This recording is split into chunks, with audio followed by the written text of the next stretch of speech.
Hello and welcome to Rise of the Data Cloud.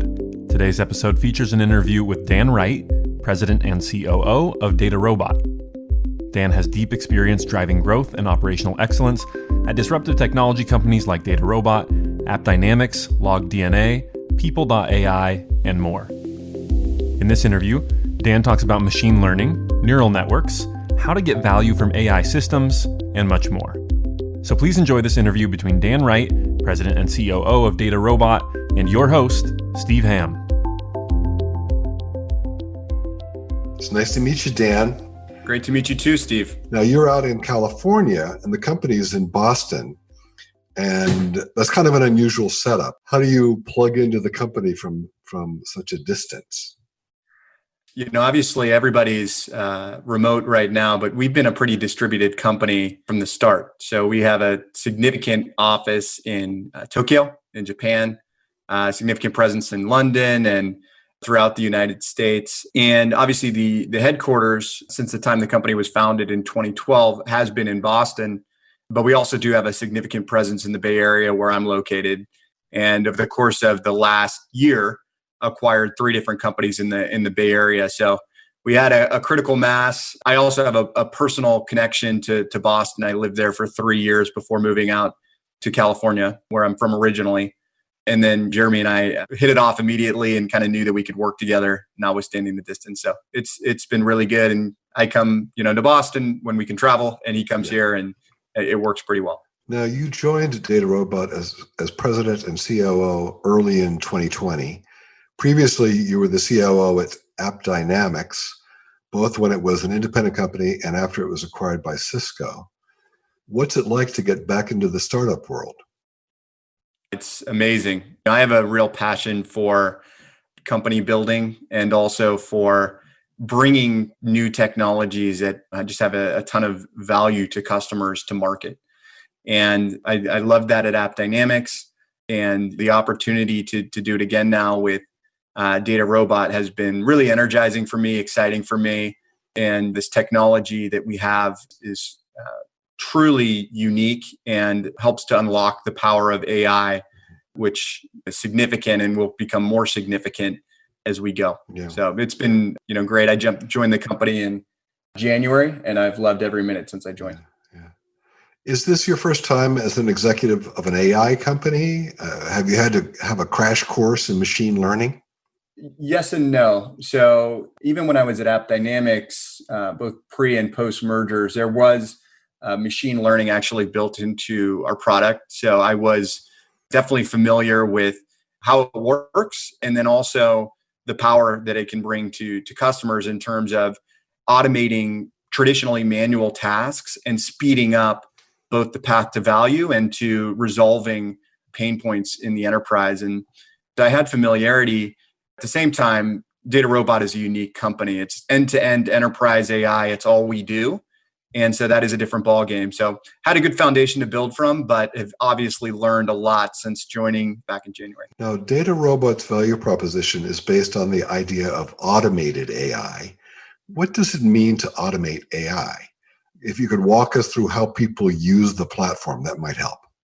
So it's easiest to describe if you look at the history of AI. So before companies like DataRobot, all of this was done manually. So people would actually create the machine learning models, manually coding them, and then they would do all of the tagging and cleaning of the data sets so that they could then apply that to the model. And then they would kind of hand off to DevOps and get those models into production. And then every time the data changed, you had to manually update the model. And each of those steps could take months, if not longer, to complete. And so DataRobot, when the company started in 2012, was the pioneer of first automated machine learning. So rather than somebody having to manually create the models, DataRobot was able to automate that entire process and take it one step further by taking all of the different potential models, including the best of open source, DataRobot specific models, and others, and figuring out what is the best model for that specific data set And it was able to do that within minutes versus weeks and with a much higher quality of model. You knew that what you were getting was the very best. And then what we've been able to do since that time has been to expand to automate the entire end-to-end journey that I was describing that was done manually before DataRobot existed. So all of the tagging and cleaning of the data, which again was highly manual before, we're now able to do automatically. We acquired a company, Pixata, last year and have integrated into the platform so that we can do that. Also, when it comes to deploying models in production, we have an ML Ops offering that allows customers to not only automate that process, but then once the models are in production, manage all of them and be alerted if there's any sort of data degradation or drift so that the models can be quickly updated based on the changes in data and then redeployed so that companies can get the value very, very quickly without any disruption. So we've really automated every step of that. And now what we're doing is actually, because we have the end-to-end platform, we're able to create applications on top, which we've now started shipping with our some of our recent releases. And what that allows you to do is, as a consumer of AI, get the value in a more streamlined, automated way, which is important because one of the biggest impediments to companies adopting AI in the past has been that it was a highly manual process. And as a result, it took a long time for companies to see value, and then you would lose momentum. So we think by speeding all of that up, it's only going to accelerate this AI revolution that we're seeing. Focus in now on the data analyst or the business analyst. What's the experience that they have and the process they go through using your company's technology? So one of the missions that we have and have had from the very start is around democratizing AI. So the idea is that you shouldn't need to be a PhD in data science to use this technology. And that's important because the supply of those types of people is much smaller than the demand for AI. And so it's imperative for just the state of technology and companies at an individual level to enable the rest of their people. Business analysts are very well positioned to be able to use this technology now with the automation that we put in place. We say that all you really need is some curiosity and then some motivation, and you can become successful. And what that looks like for a business analyst is you can literally automatically curate the data. We have an AI catalog where you can also select different data sets, and then you can literally just press a start button and you'll get your model popped out. And that continues throughout the entire chain from data to value. So it's very quick to get to the point where you can create a model in production that's getting value. And then for a business analyst, if you're somebody who's accustomed to working with a Tableau dashboard, now we're able to basically provide that same visibility, but use it with predicting what is going to happen in the future versus just reporting what has already happened in the past. And we think for business analysts, that has the potential to be a game changer and really allow them to add a lot more value to their companies. Yeah. So basically, it sounds like one of the things you do is you take a whole process that normally, or in the past, it took a data scientist to do, and it might take months. Now a business analyst can do it and do it in a few minutes. Is that correct? That's exactly right. Okay. That sounds almost miraculous. Well, we actually say it should and it does to our customers feel like magic. But the nice part about it is because we sell to many of the Fortune 500 and the Global 2000, it does feel like magic. But the nice thing is if they want, get a blueprint of everything that's going on sort of under the hood and understand in a fully auditable way what is actually happening. And then that's very powerful. Yeah. So they can go back and audit it and look through the process and see, well, there was this whole automated thing that I didn't see into. I just got the results. But now I can check back and make sure that I understand the process and there's nothing that troubles me about it. I feel very confident that I'm getting the right data, the right analysis on it, and the right results. Yeah, that's right.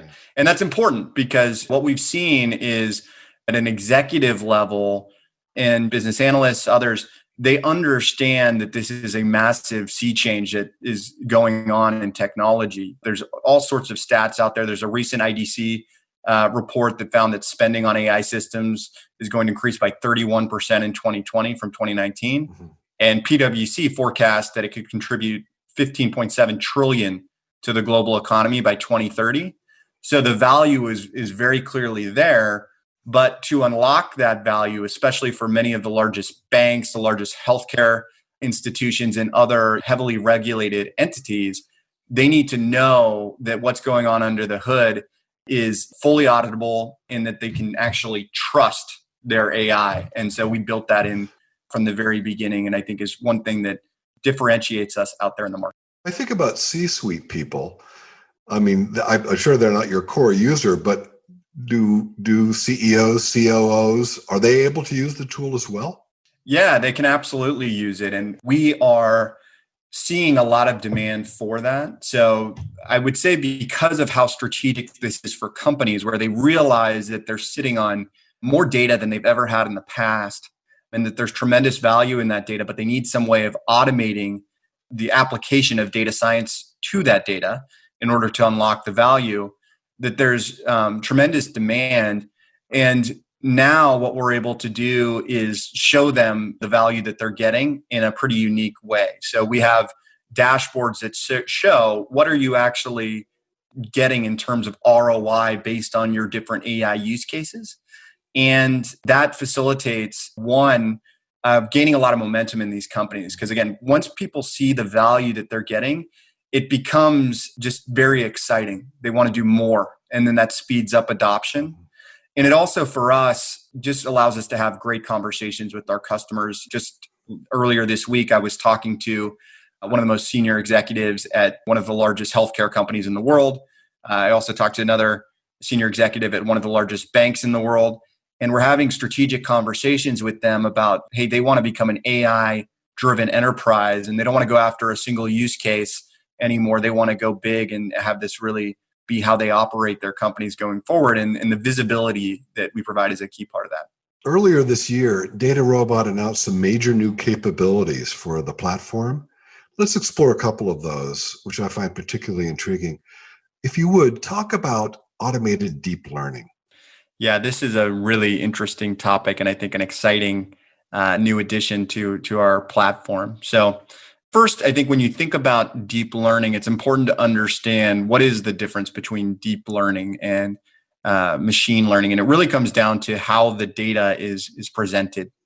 With machine learning, the algorithms pretty much always require structured data, while deep learning networks rely on layers of what we call artificial neural networks.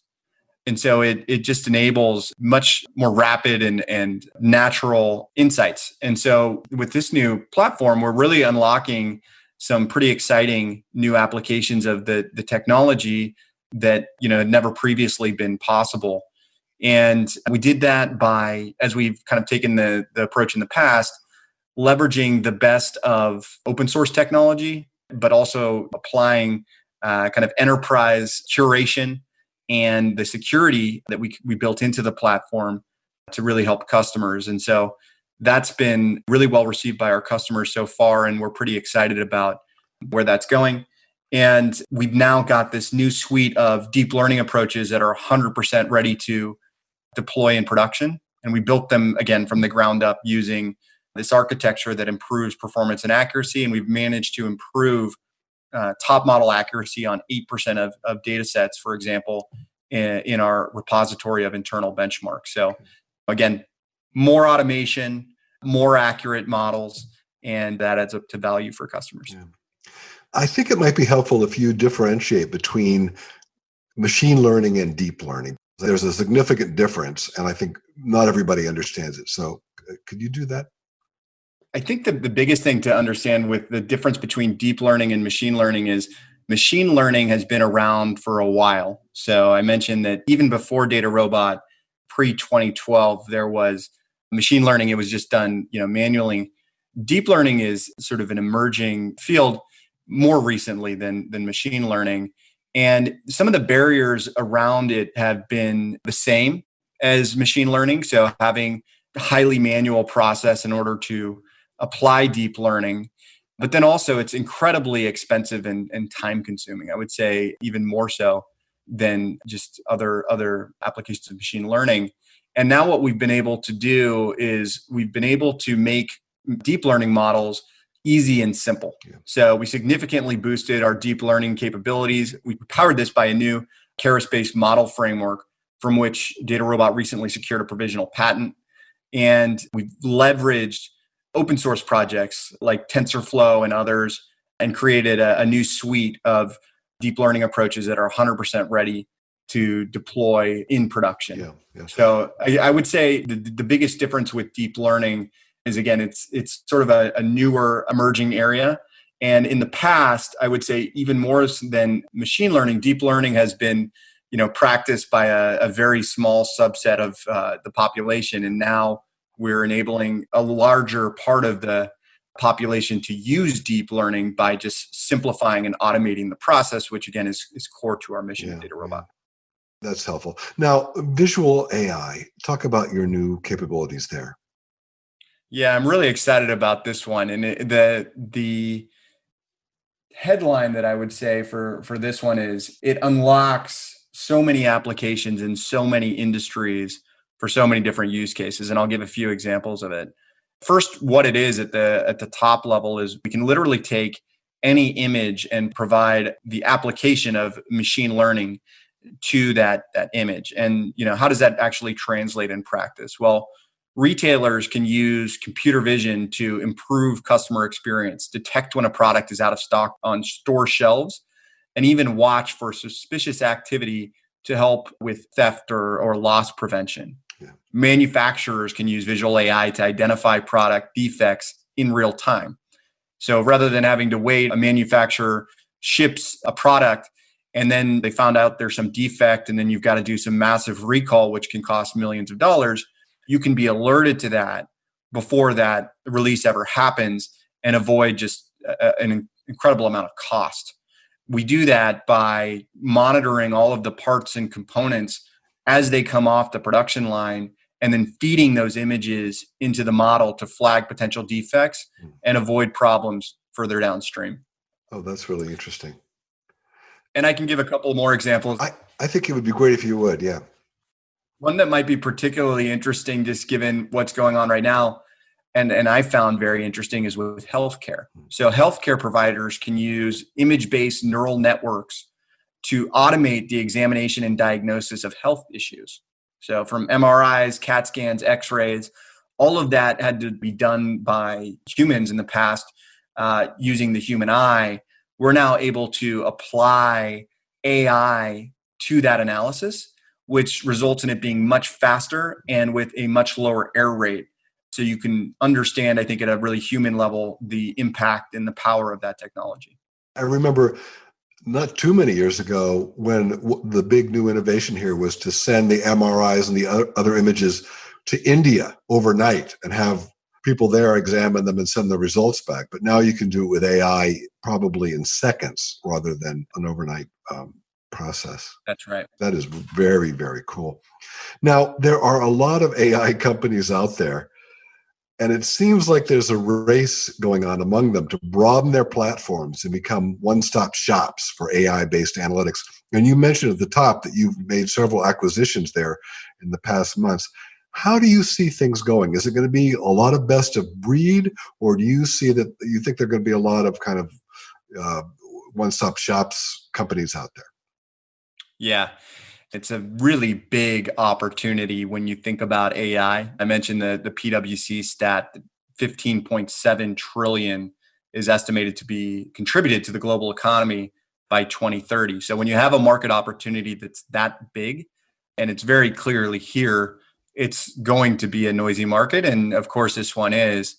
What we see in the market is that there's a lot of companies that are either saying that they do AI, and really what they do is some very small kind of niche application of machine learning as part of their product. There's others that are AI companies, but they're really focusing on automating one piece of that journey from data to value. And so our vision from the very beginning has been to be the system of record, one single platform for enterprise AI at all steps, from the preparation and the tagging of the data all the way to getting models in production.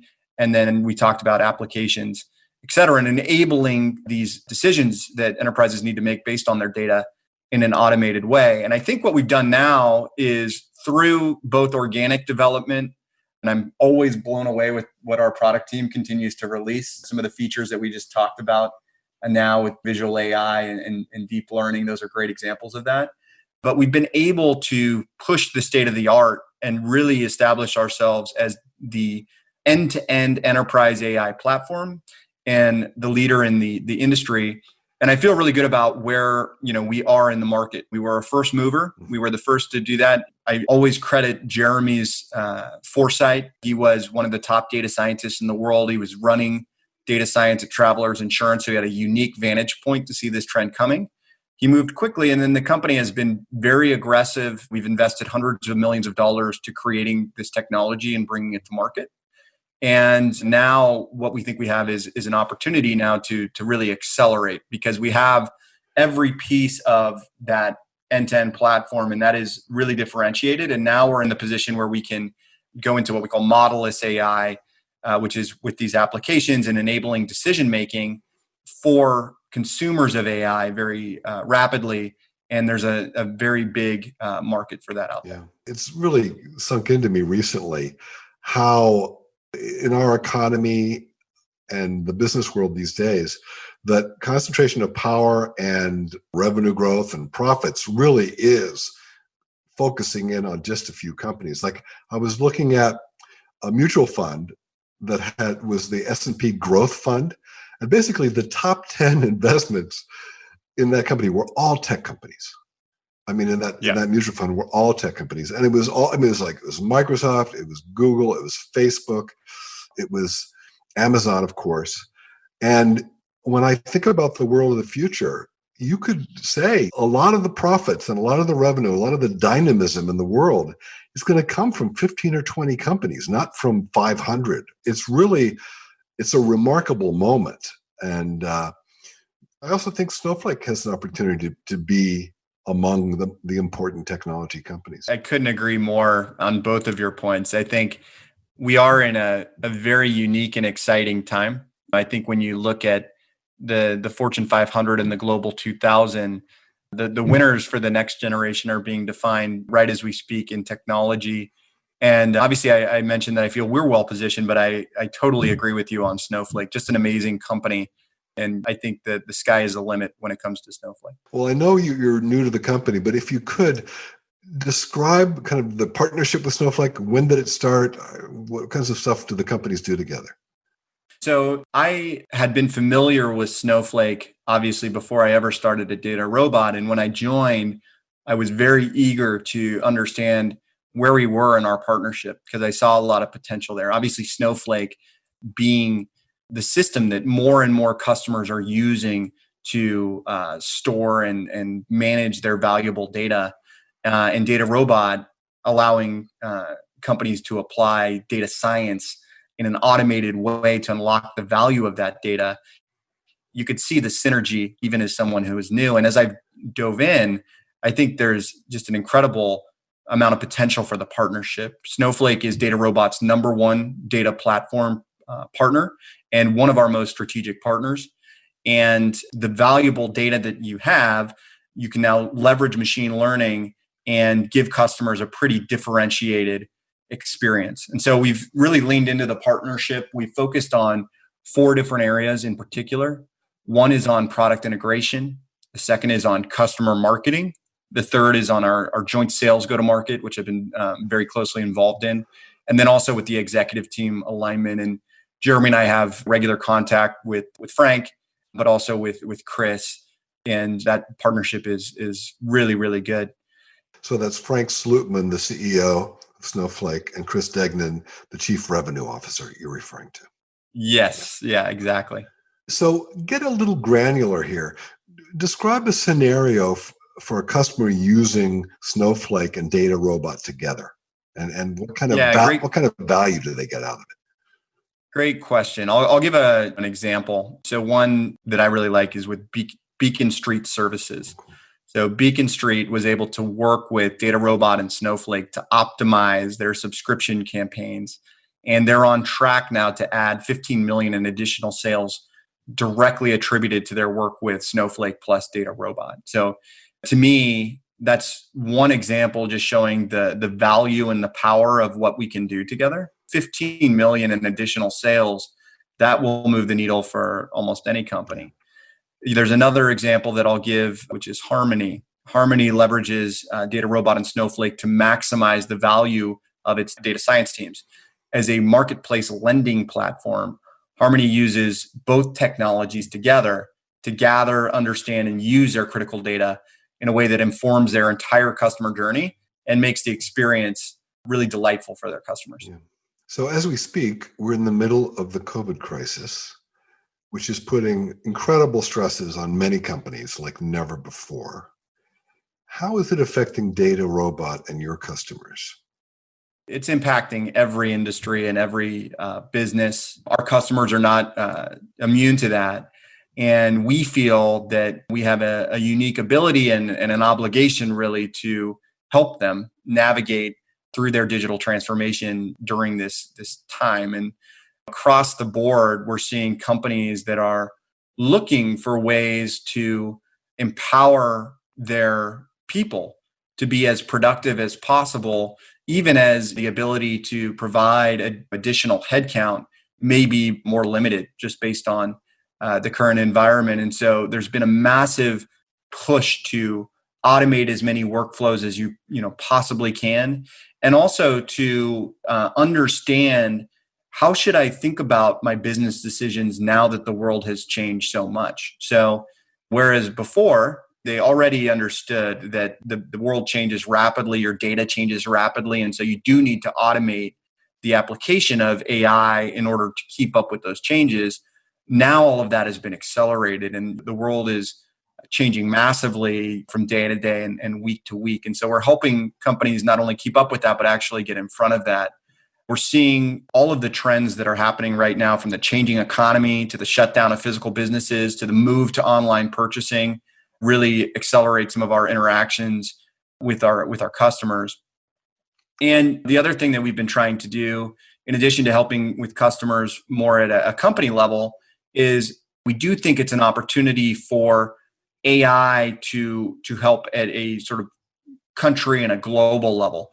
And so we've been able to build a highly accurate model that predicted 88% of the top 50 counties most likely for COVID to spread in the US. We did a blog about that. We've been able to share with policymakers how we see this unfolding, and we're trying to communicate very actively with them so that they can take preemptive measures and help citizens take preventive measures as well. We also have launched a dedicated research center to our community so that they can use DataRobot to perform research that will help with COVID-19. And another theme that we've heard from customers is, okay, I've got all my models. Many companies have hundreds or thousands of machine learning models in production now. But again, the world has changed. How do I manage and update my models quickly so that I can continue to get value even in light of that change and make the correct decisions based on that change? Because as we know, if you have a model and it's not updated as information changes, you won't get accurate predictions. And so we did a webinar called AI in Turbulent Times, where we talked about best practices and how customers can stay up with those changes and make sure that they're getting accurate predictions and the business results that they're looking for. Now, I know you've offered the platform for use free of charge for organizations and individuals participating in the Kaggle competition, which is sponsored by the White House. This is for COVID-related research. Is that different than the kind of capabilities you're giving to your regular clients, or how does that work? So Jeremy and Tom, who co-founded DataRobot, they were initially very involved with that community, and they were actually two of the top-ranked data scientists within that community globally. And so it's kind of stayed near and dear to the company. And at the same time, when we heard that the White House was sponsoring a competition to do COVID-related research and try to help with the current crisis that's going on throughout the country, we felt like we had to do something. And so this was a while back, right after COVID hit. We ended up offering our platform free of charge to anyone who's interested in participating in that competition to help with the response efforts. And that includes both access to our automated machine learning, but also access to the data preparation solutions that we provide, with the idea being that we could enable all of those data scientists participating around the world to get to actionable insights much faster than if they had to do it through another means or if they didn't have access to the platform. And so far, the reception has been great. More than 500 people from dozens of countries have signed up for the trial. And these people have spent more than 5,000 hours just on automated machine learning alone. Mm-hmm, mm-hmm. Are you able to see into what have they accomplished with it, what the results are? Or is it too early to tell? We know that they've made a significant amount of progress, but I do think that the situation is going really rapidly, and we're pretty focused right now. That's a big focus for us, not just with this effort, but I'd say as a company as a whole, doing everything possible, especially as states look at potentially starting to reopen, to make sure that it's done in a way that is going to maximize the safety of everybody involved, and also allow different counties and states to plan as well as possible when it comes to supplies and other things that are going to be important. And so we've made a lot of progress, but I would say the ending to the story is still a ways off, and we're continuing to do whatever we can every day to help. Yeah. I think that's interesting what you say about counties, because clearly the crisis doesn't affect every country or every region of every country the same. And in order to deal with it and proceed sustainably and not have flare-ups, it will have to go down to the county to make kind of decisions about what do we do here, and then if there's a quick negative response, then how do we clamp back? So a lot of it is going to be this very close management of the real world, and it will require real-time data analytics to get it done. I think this may be the most powerful demonstration of data analytics and their usefulness and AI's usefulness that we've seen, I think. I totally agree. And it's because it's such a complex problem, right? As you said, it's not at a country level or a state level, it's down to a county level. And so on top of that, people move around, right? And that's happening even more now. And so the ability to provide automated processing of the massive amounts of data down to the county level. And then also we have geospatial and, as I mentioned, visual AI built into the platform. And that allows you to actually monitor the movement of people and create predictions as that's evolving. So that's why I say I do think it's an important moment for AI to try to help during the crisis. And we feel an obligation to do anything possible to help out. So let's look out a few years, 5 years. What do you think is going to be happening with your company, and how do you think data and data analytics will be affecting business and society? I mean, there's no doubt that AI is, in my opinion, the most transformative technology of our time. I really believe that the potential for this technology to impact not only our customers, but the entire world is really unprecedented. And when I was thinking about what I wanted to do after leaving my last company, AppDynamics, and where did I want to go next, I was struck by just that massive shift that's happening in the market. It's almost cliche to say right now, but software ate the world, as Mark Andreessen said, during the last decade. And I really believe that there's this new trend that's going to happen in 2020 and beyond, which is about the adoption of AI in companies that previously relied on software to digitally transform, now taking the next step and racing to adopt AI to solve their most critical problems and try to gain an edge on the competition. And so I like to say AI is eating software in some ways. All those large software companies that came up are now going to race to adopt AI. Yeah. And I think that the potential for that is technology and is massive. And just to give some flavor of that, it's very apparent to me now, having been with the company some time, that every company is now an AI company. Yeah. And that includes a major retailer like Kroger, which is a large customer of ours, to bank like PNC, or a healthcare provider like Steward Health. Every single customer across every single industry can get tremendous amounts of value from this technology.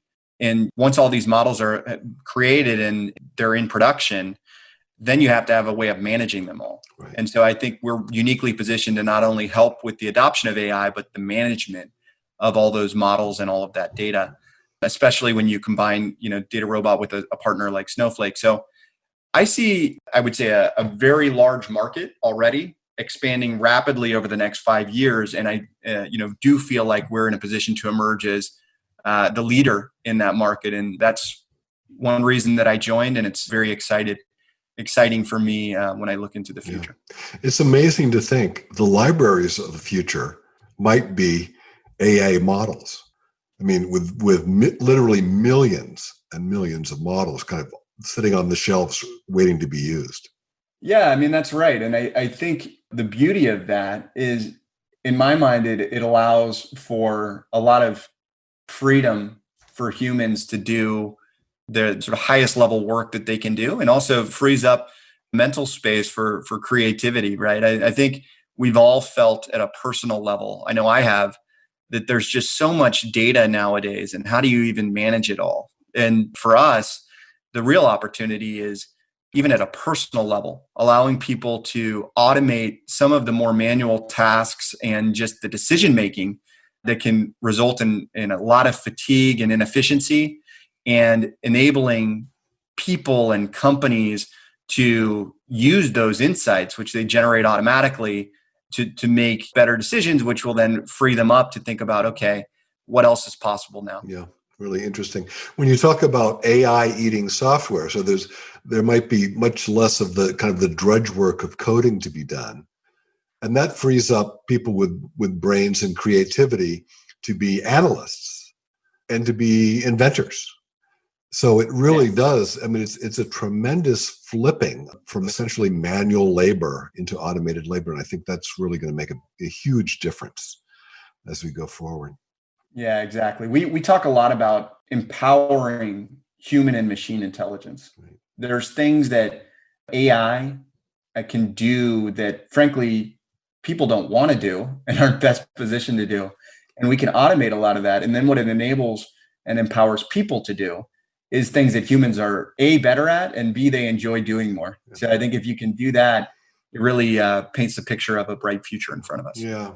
Well, people worry about the machines taking over, but I think a different and more positive, and I think actually more realistic model is of collaboration and kind of division of labor, in a sense, just like what you're saying. Yeah, I agree. I think that there's for whatever reason, maybe it's some of the movies that have come out, but there does seem to be a fear of AI and machine learning in places, and that can actually slow people down when it comes to adopting the technology. But what we've seen is that there's just tremendous value if you leverage the best of machine intelligence and combine it with the best of human intelligence. It really pushes the boundary of what's possible, and the applications, again, are across every industry. They're truly global.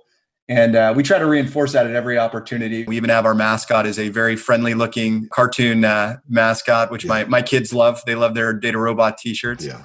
It's just reinforcing that point that this is actually something that is empowering to humans. And we see a future where humans and machines work together in a way that is very empowering to people and enables them to do their highest level work. So Dan, thanks so much for your time today.